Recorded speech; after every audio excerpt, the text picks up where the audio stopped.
Assalamualaikum warahmatullahi wabarakatuh. Perkenalkan, nama saya Rehan Adani dengan NIM 2401021167 dari Prodi Hukum Ekonomi Syariah.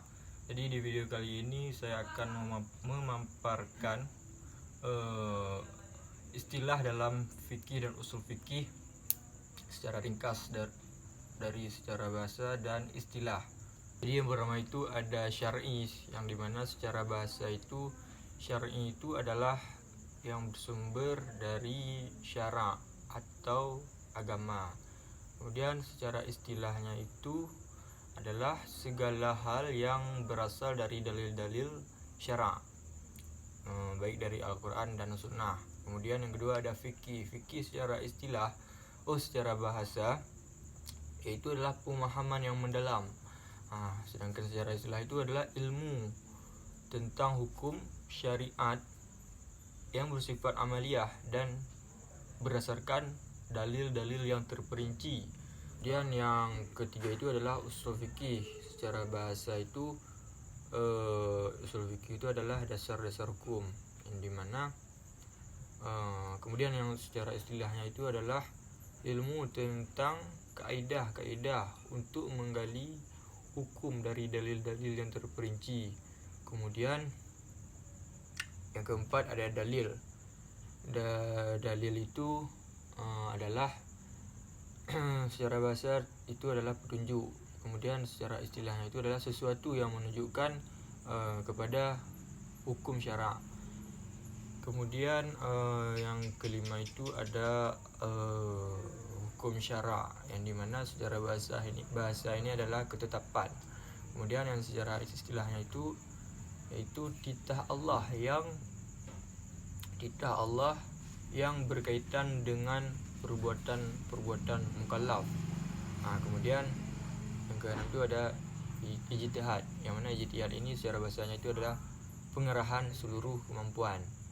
Kemudian secara istilahnya itu ada usaha sungguh-sungguh untuk menetapkan hukum syara. Kemudian yang ketujuh itu ada istinbat. Istinbat ini secara bahasa ini adalah mengeluarkan air dari sumbernya. Kemudian secara istilahnya itu mengambil hukum dari dalil-dalil yang dalil syar'i. Kemudian selanjutnya yang ke-8 itu ada qada, yang dimana secara bahasa ini adalah menetapkan atau memutuskan. Kemudian secara istilahnya qada ini adalah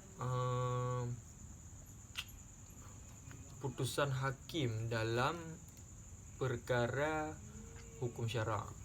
Yang ke-9 itu ada fatwa, yang dimana secara bahasanya itu adalah jawaban atau penjelasan.